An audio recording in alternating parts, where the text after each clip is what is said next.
Hello and welcome to another episode of The Crossover. Commiserations if you're an Illawarra fan. Congratulations if you're a Perth Wildcats fan. And if you're a fan of Corey Webster, then of course, what better time to tune in another massive performance from the Perth Wildcats superstar. A happy new year as well, but we've got to invite in my guest panellist here, as usual, the man who's just decided to rock the shorts here, which I'll tell you what, they look awfully tight, and the camo is just a little bit revealing. Peter... It's hot in Melbourne. I'm about to call you Peter Hooley. It's about 30-something degrees in Melbourne. It's hot. I'm next to you. Your breast's hot as well. I need to breathe. They look like the thighs been to get some leg extension work in as well. Thank you. Oh, we're already off the rails here. But let's jump in the man that I just spoke about this. Corey Webster, another unbelievable game. The Perth Wildcats, tell you what, Illawarra just kept nipping at the heels there, but you managed to hold them off. Yeah, that was a tough one in the end. You know, we had an opportunity to put them away at halftime, but we didn't capitalise on that. Something that we need to grow through. But I'm proud of the boys, how we stuck with it in the fourth quarter. We pushed the lead out again, stayed with our schemes, kept being aggressive at the offensive end, and then the win was good. Corey, it's Gibbo. I want to talk about your relationship with your coach, John Rillie. Obviously, when he used to play, shot a lot of threes, a lot of shots. How have you enjoyed having him? And is that kind of his style to let you just be free and get a lot of shots up yourself? Yeah, for sure. Obviously, really was a scorer, played a similar type of games, and he believes in the scores that he has. He was a shooter in his time, so, you know, he tells us to just be aggressive and shoot our shots. It's great having a coach like that played the game and sees the game in the same type of way. So I'm really loving it so far. Corey, Damon here, man. I don't know how you plan on celebrating New Year's Eve, but if you go across the street to the Steelers Club and just shout my name out, first drink's on the house. Oh, all right. You're the man around here, huh? What's the plan for celebrations? Oh, man, we got to take it easy. Honestly, we got a early morning tomorrow, then a long road trip back to New Zealand. But I'm sure we'll do something as a team tonight, but nothing too hectic. Now, I want to ask Corey that you're a guy that's capable of leading, in my opinion, any team in this league and being the go-to guy. What's the adjustment been playing with Bryce Cotton? Obviously, you know, a league MVP contender every single year. How's that adjustment been for you? Honestly, it's been easy, man. Playing with great scorers just makes your job easier all over the floor. There's so much more space, so many more open shots. It took a little bit of adjustment, as it does with any new team and new players and stuff like that, but I hope I make his job easier too, man, because it's amazing playing with a scorer like Bryce. As a fan of the game, I love watching him while I'm playing with him. Corey, we don't want to go too far back in the past, but obviously New Zealand, the billboard thing, did that just give you a little bit of extra motivation just to get your game to that next level? And from that, you've had a tremendous last 5 or 6 games.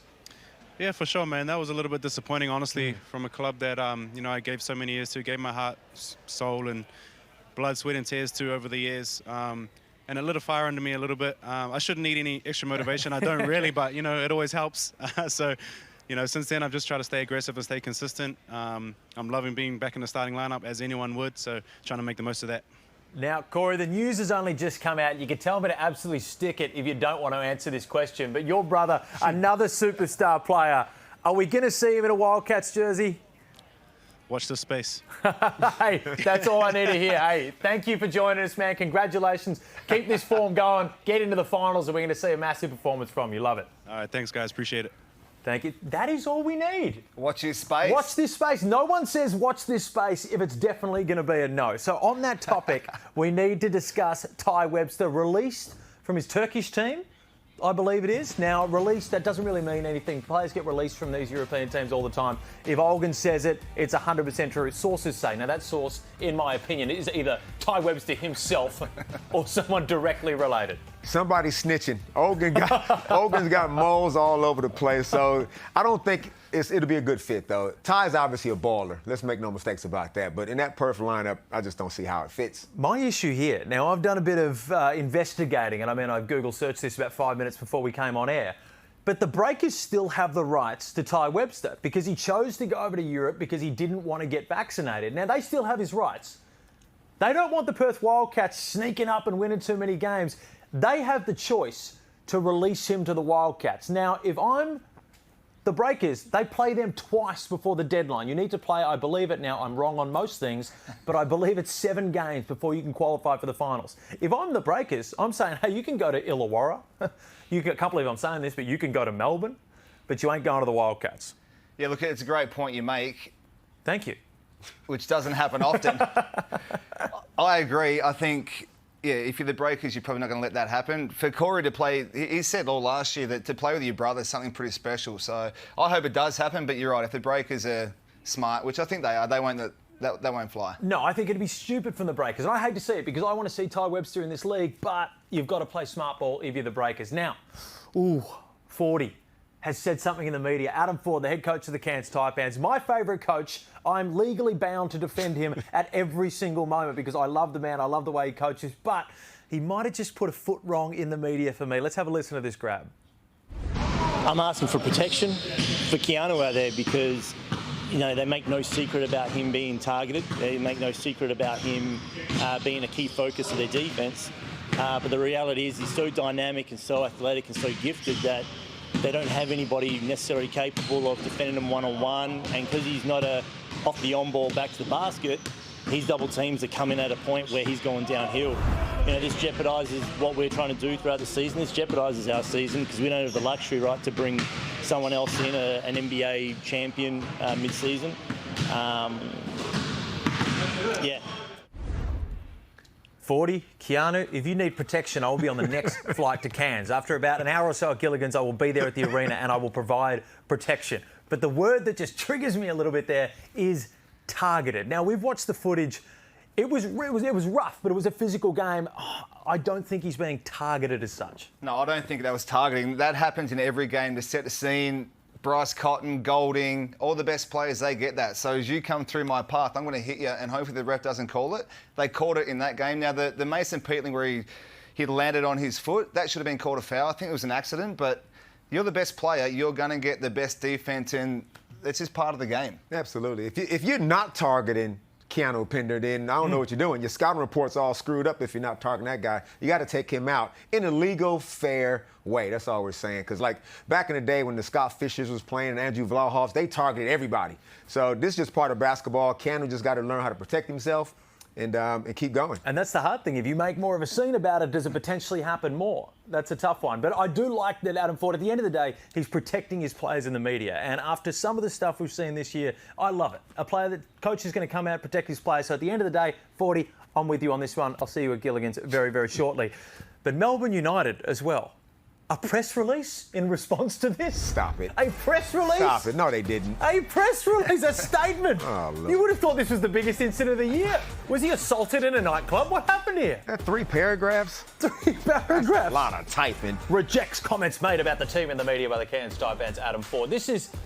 This seems like some sort of presidential candidate has made a gaping error on the campaign trail and they've had to release a statement. Come on. Completely unnecessary. No need to, Damon, no need to even say a word about that. As soon as you talk about it, you make yourself look kind of silly. I think our new goal for this show, besides you being hated by every coach in the league and getting a cease and desist notice from the Brisbane Bullets, our new one should be to try to get a press release from Melbourne United. Because if that's all it takes, I reckon that we can get one. But it is time for Who Ya, something that we've never seen before in the history of this show. Someone has gone from zero to hero very, very quickly. Damon Lowry. A historical Who Ya.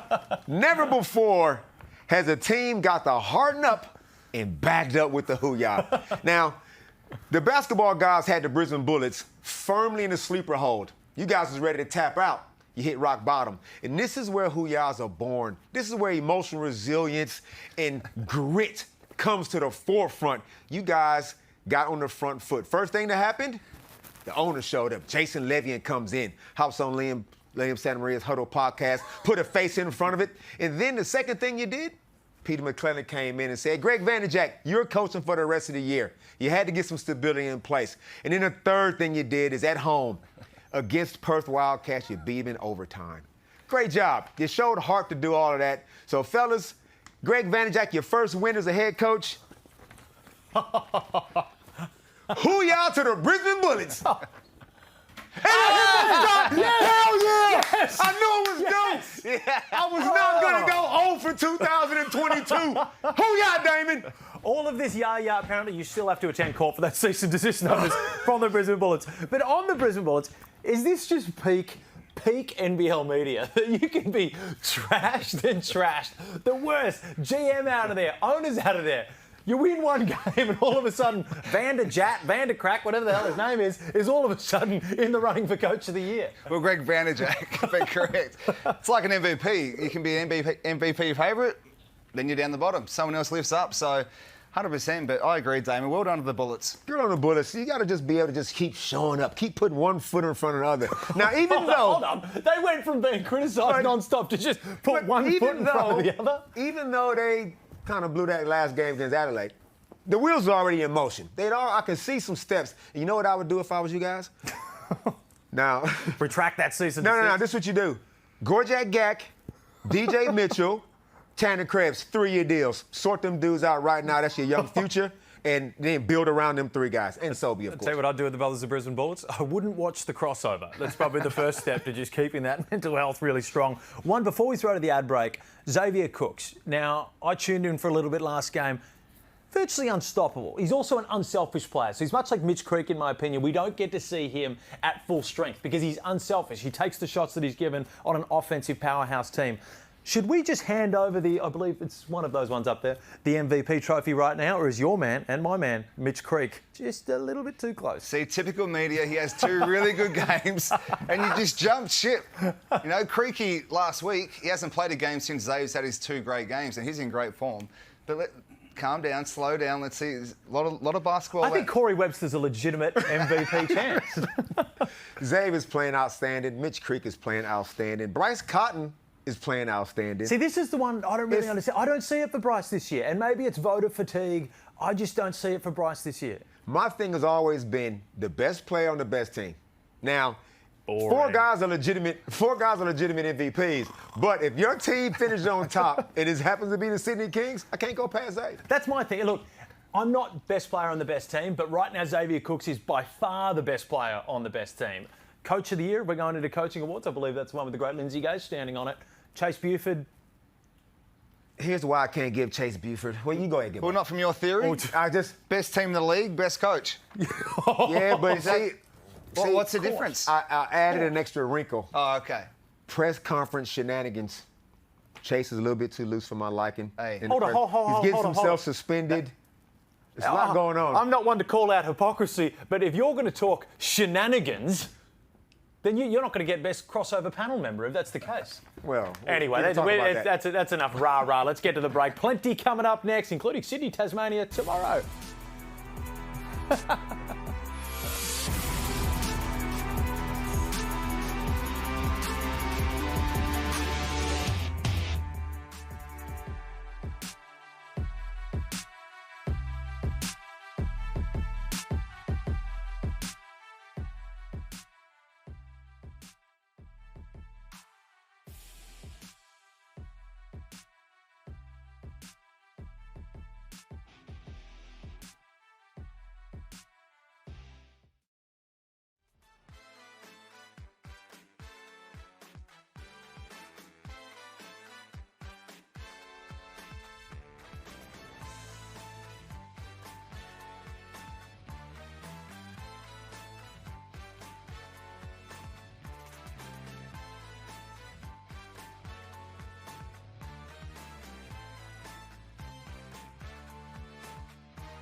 Well, Mitch Creek takes home the 2K23 NBL Spotlight Player of the Month for his immense performances at both ends of the floor. If you or the kids or partner enjoy video games, NBA 2K23 is a must-have game this holiday season. I play it.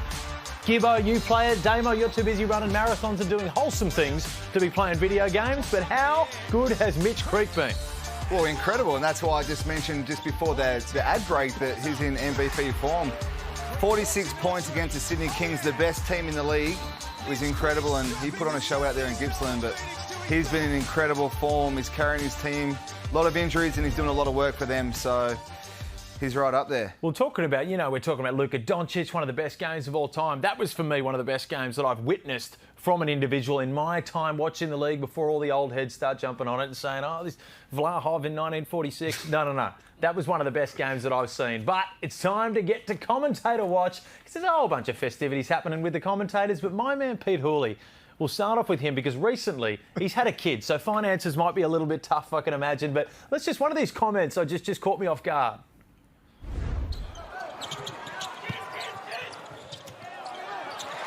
Get a refill, and while they're refilling it, just quickly, you've got 10 seconds, pick them up off the floor, get double.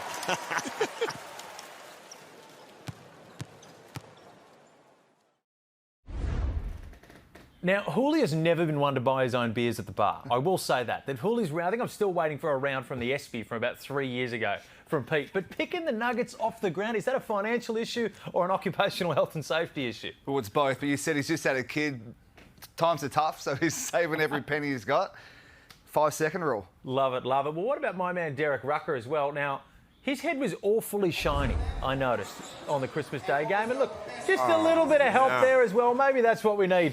Just Harry Froling just jumping in with a bit of the head polish. Now, is that the reaction of a man who enjoyed that or a man who did not?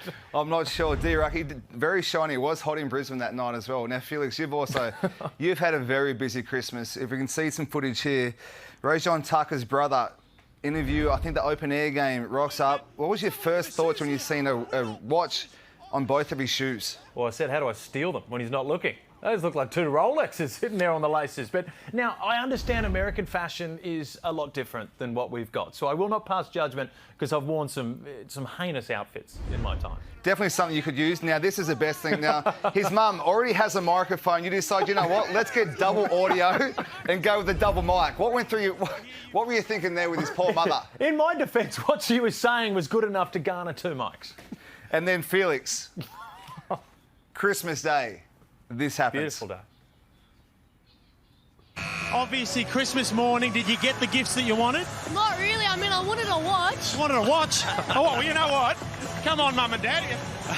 The kids get what the kids want, so you're going to get a watch. You were happy with your gifts? Yeah, I was pretty happy. Now, Felix, what a guy. You look after the little kid, he wanted a watch. You help him out for Christmas, and then what happened? I let him keep the watch. What are you talking about? What happens that you've made his dream come true? Keep the watch. Nice watch. Beautiful watch. You look at the kids happy as Larry's watching the game. What happens next? Yeah, well, I just thought, you know what, maybe he didn't deserve it. If he was going to be ungrateful and say that his parents didn't get the gifts, he wasn't going to get one from me as well. But no, we did receive an email complaint, I may add, from someone asking why I didn't let him keep that watch. So to Gregory, I believe it was, it's still my watch. Christmas edition, what in the world's going on? Have we seen anything better than the Christmas PJs? Now, for me, personally, I'm not going to be getting up there in Christmas. I'm going to do a lot of stuff on social media, but the Christmas PJs aren't for me. Who did it better here, the Drimmick family or the McCarran family? That's a tough one right there. Well, for me, I like Macca's set. The red, it pops out. It's more Christmassy. Look at that. I love the shoes and the little fella there. I'm going to have to go with the Drimmick family on the left there. That's it's busy on the eyes, but I like it. It just leaps out at you. Well, yeah, I always get it. They've done me dirty and they've sold me up a hill here because I was going to absolutely roast it. And then you've got family photos with kids in there. So what am I going to say on that one? We already saw you treat the kids on Christmas. Before I get in trouble, let's switch the topic. Luca Doncic, massive Christmas Day effort. I spoke to Mitch Creek. We can't compare it to that, but the shot was amazing, but the reaction even better. What on earth is that? Like a kid on Christmas morning who just got a nice watch. Luca's so happy with himself. That's Felix at the Espy on a Sunday night, but what an incredible game. And what does he want after the game? 60 points, 20 boards. It never happened, baby. How's it feel right now? I'm tired as hell. You can rest later. You're young. I need a recovery beer. He is the most non-NBA looking guy you will ever see. If you told me that guy had that game, I would not believe you. Forget about the Powerades. Forget about the protein shakes and the stretching down. Recovery beer. I've been saying that for 30 years. Look, now Luca's saying it. Yeah, well, your recovery beers comes up to 3,000 miles on a Sunday morning. But the Sydney Kings, they recruited Santa for the Christmas Day game and unfortunately wasn't able to take part in the game. I was raised to think Santa was a little tougher than this, but apparently just a half-pulled hamstrings brought him out. Harden up. Harden up, Santa. Don't make me do it. That's shocking. That's shocking. And you know what? I come at the Sydney Kings hard, but that man had a busy day of delivering gifts. And the Kings, you know what? Just workhorses with the whip at the back, just making him say, get out there, play a bit of basketball. What can we say? Santa. Jeez, Gibbo, you're giving me donuts today, Adam Gibson. I've got nothing on Santa. You know what? I'm going to get one of those sparklers and light it right up Adam Gibson, so hopefully we get a bit more next segment. We'll see you after the break.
Welcome back to whatever on earth is going on in this studio at the moment. The Cairns Taipans, the Adelaide 36ers coming right up. But first, it's New Year's Eve, so why not just get into a few New Year's resolutions? So, Gibbo, I had one planned for you. I had a nice one planned, but then I learned today that I am flying solo to Tasmania tomorrow because my partner in crime decided to ditch me, and maybe he wants to have a big New Year's night. I'm not sure what it is, but I've got to go solo for about 3 minutes work tomorrow to Tasmania and stay the night. Well, first of all, it's a beautiful place. What else would you want to be doing on New Year's Eve? But I never got the invite. Oh, I'm sure. You can say all you want, but Gibbo, my New Year's resolution for you is to not dog your mates and also to stop getting your stunt double, Pete Hooley, to cover for you on this show because Pete told me you said that you do it for free, so you've still been invoicing on behalf of Pete. Well, that's why he's picking up chicken nuggets off the floor. Damon, you know what mine is? Mine is for the legal safety of everyone on this panel, and it's that you please stop going directly, professionally and personally at the beautiful coaches of our league. Well, they leave me no choice. I don't start this stuff. It's not You my just ideas. finished. If I see something, I got to say something. Well, Hey, Gibbo, Felix, it's your turn to talk. I would love to add a new one in as well for this, but it was quite funny that when we were getting changed in the change, and you went to have a different shirt, but you went back to this filthy shirt that you've worn every episode. You stitched me up for this. You went to try on a new shirt, and I was like, Felix, here's your shirt. He's like, oh, there it is. Let's go. So, for everyone wondering, I actually came in a different shirt, and Gibbo, for some reason, decided to say that I should switch back into the white one. So your New Year's resolution is to get a new shirt. So champion, please hook us up, because that is absolutely horrible. And my man Damon, stop dressing like a banana. I like the outfits, but again, I'm with Felix. We're copping a lot of grief, but if you can try and avoid annoying any more NBL coaches, that'd be great. I call it truce. All right, well, Felix, every single week you come in here and I got to hear you talk about how much money you lost at the track. You can't pick a winner. You come in here sooking all the time. We got to try to pep you up. So just for 2023, can you just hit a proper multi, please? Oh, well. Get home for once. I'll try.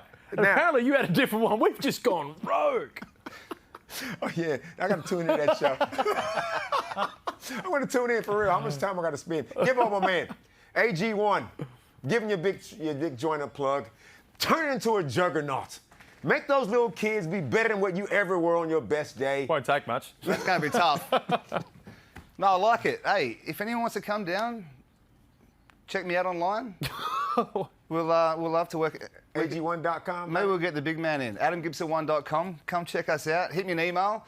We'll make it happen. Oh, I love it. Well, apart from that segment falling absolutely flat as a tack, let's jump onto the game that's about to start. Cairns and Adelaide. The Adelaide 36ers absolutely rolling at the moment. Oh, Keanu Pinder, hello, with the shoes, white socks, short pants, the Damon Lowry style three-quarter Nothing pants. wrong with those. Now, I'm not sure I'm really feeling that outfit right now. But anyway, the Adelaide 36ers, they were out in the Cairns the other night. I said they're no chance without their leader, their figurehead, and they managed to get it done. Yeah, they have. They're going for 5, maybe 6 in a row. They've been incredible their last 5 games. Ian Clark's obviously joined them, but with that man missing for Cairns, it's going to be a tough game. This is a big game for Adelaide. Perth obviously just won their game, so the top 6 it's a tight fight. So if Adelaide can steal this one up there in Cairns, that'll help their playoff chances a lot. There's no such thing as ugly wins this time of year. You just got to win. It doesn't matter how you do it. Just got to get it done. Now, Cairns going to have to figure it out. Majuk Ding's going to have to probably step up a little bit more than usual. So a big game out of Wardenburg is probably going to be needed. But I think I like Adelaide this game. They're just kind of rolling a little bit of form. They're not doing anything glamorous to get wins, but they're just winning. There's a lot to be said for that. Well, you look at the Cairns tight bands, and I remember there was a graphic not that long ago that we had on one of the pre-game broadcasts that said when Keanu's down, when he was scoring in single figures, I think they were 0-5 or something like that. Now, when he's out of the game, surely that's exacerbated. Well, surely. Obviously, if he's in the game, he's the main focus. So maybe it might help them now with him out of the game. Now everyone else knows they have to step up. They can't rely on him. So can give these other guys that Damon just mentioned opportunities to step up and make some plays. And, you know, I expect someone like Tajir McCall to step up and have a big game tonight. One thing that can be said is there's no excuses. They do not come in the press conference, do not say anything like, oh, we didn't have Keanu. You just have to figure out a way to win. So these are the cards they've been dealt. Let's see what they got. Quick thoughts. Are we giving a plus sign to the inclusion of Ian Clark for the Adelaide 36ers? Absolutely. Yeah, big time. Great inclusion. 3 threes their last game. He'll be huge come down the stretch for them. Love it. Predictions? Adelaide. Adelaide by 6. Adelaide, I'm going to roll with the boys. Adelaide as well. If you're watching us tonight, watching the game tonight, enjoy. If you're having a great night out, enjoy as well. Happy New Year from the Crossover crew.